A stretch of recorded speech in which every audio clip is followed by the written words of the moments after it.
ভারতের অপারেশন সিন্দুরের পরদিনই গোটা পাকিস্তান জুড়ে যেমন হয়ে চলেছে একের পর এক হামলা, তেমনি এবার বালুচিস্তানে আসরে নেমে পড়েছে বালুচিস্তান লিবারেশন আর্মি।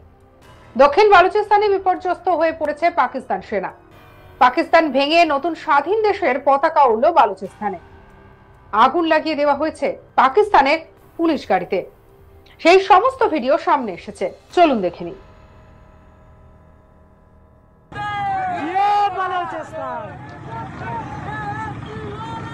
दहशतगर्द दहशतगर्द दहशतगर्द दहशतगर्द दहशतगर्द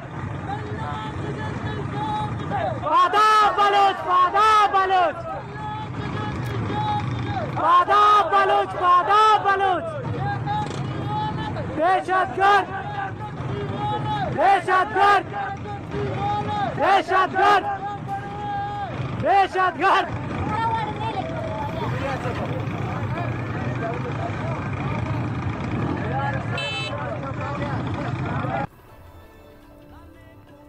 ভারত পাক অশান্তির আবহে বালুচ বিদ্রোহীরাও সরব হয়েছে।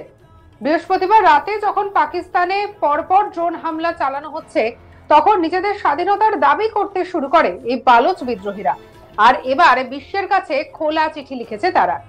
একজন বিখ্যাত বালুচ লেখক মীর ইয়ার বালুচ পাকিস্তান থেকে বেলুচিস্তানের স্বাধীনতা দাবি করেছেন। তিনি নয়াদিল্লিতে একটি বালুচ দূতাবাস খোলার অনুমতি দেওয়ার জন্য ভারত সরকারের কাছে আহ্বান জানিয়েছেন।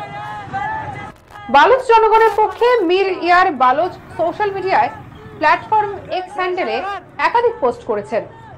তিনি জাতিসংঘকে বালুচিস্তানের শান্তি রক্ষা বাহিনী পাঠানোর আহ্বান জানিয়েছেন এবং পাকিস্তান সেনাবাহিনীকে এই অঞ্চল ছেড়ে যাওয়ার দাবি